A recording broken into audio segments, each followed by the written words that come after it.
Just one way to use the padded board sling and sling and swap system. It could be used if Adam had a fracture from his shoulder to his elbow, or an elbow fracture, or a fracture from his elbow to the tips of his fingers. Either one. A fracture anywhere. I'm just going to show you one tonight, which is going to be for the ulnar fracture, okay? So I'm going to, hey guys, listen up, because it's going to be a shame that you didn't pass the station, because you didn't know how to do this. This is important, okay? This requires at least 2 people to do, okay? First purpose, anytime you're dealing with a fracture, the first thing you want to do is manual stabilization, which simply means prevent the arms from moving, or to the extremity that's involved from moving. So I would come up, since it's going to be a mid-shaft fracture of his forearm, I want to encompass the what? The wrist and the elbow. Exactly. Now all I'm going to do is to keep it from moving. Make sense? So, everybody got, I'm sorry? What was that? I said something to myself. Oh, okay. So all I want to do, keep that from moving, okay?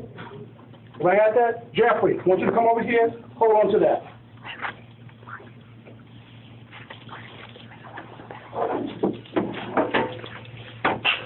I brought the different size padded board splints so you can see the different size. At some point, I'll show you how to use all of them, okay?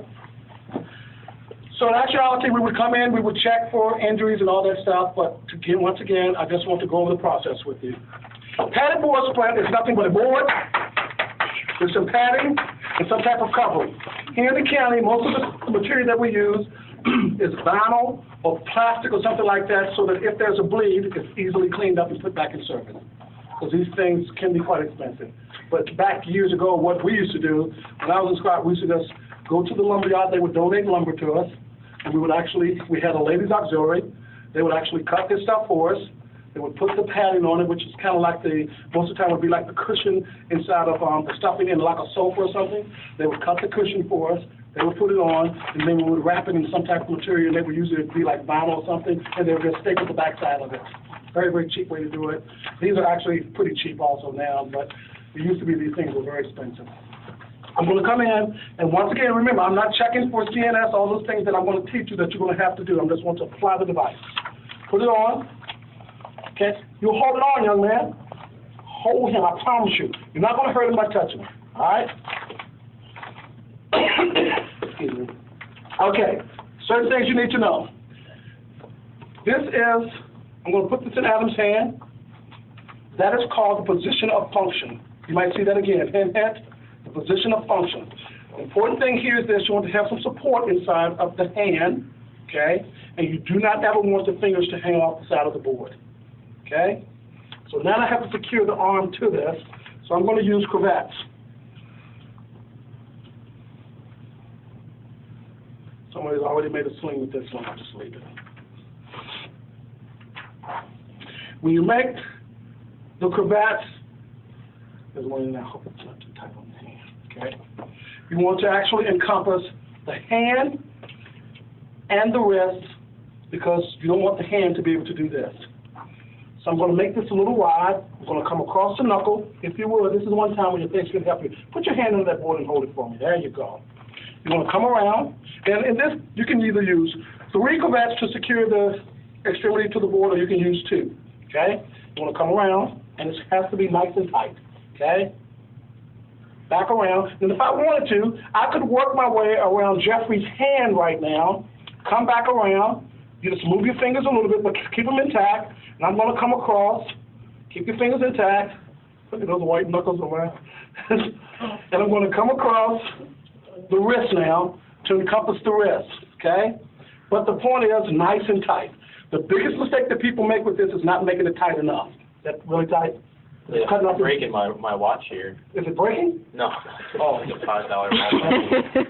It broke. So, you're just doing a regular overhand knot there? Well, yeah. It's just going to make them a granny knot. That's all I'm going to do.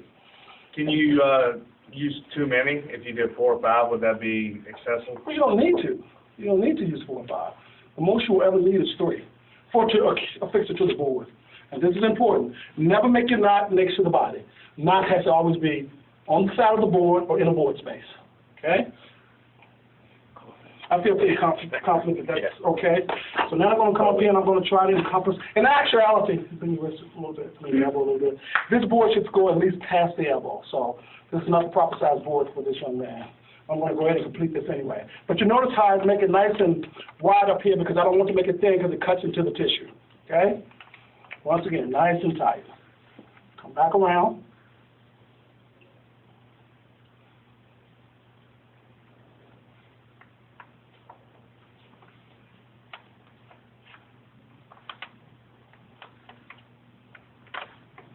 If you have any pieces left over, you tuck them into the void spaces. We call that tucking your tails. Okay? Tuck them into the void spaces. I don't want to have any pieces dangling there. Okay? Now I'm going to make, I've actually, at this point, I have it completely immobilized on the board. Now I'm going to make a sling for it. That's not good. And this is how you make the sling. You take a triangular bandage, you grab it in the center, you make a knot, and that is what the elbow is going to rest in. You should have learned this if you were ever Boy Scouts. Okay? I'm going to lay this across his chest, as such, and now you're going to bring his arm up, and you're going to have him pledge allegiance to the flag. I know that would normally be on the other side because your heart is over here. Okay? That's going to rest in there, and then you're going to bring this one up. You're going to come across, and at this point I would be behind him. Never ever tie a knot next to the body without having some type of cushion. Okay? So I'm going to come in. We're going to pull here, because remember the sling is prevented from doing this. The swap is going to keep it from doing this. Okay? So I'm going to get it nice and tight. Never ever make a knot over the vertebral column either, over the vertebrae. Okay? You don't want to put pressure on those. So you're going to tie it off to the side a little bit. So we'll put your cravat in there.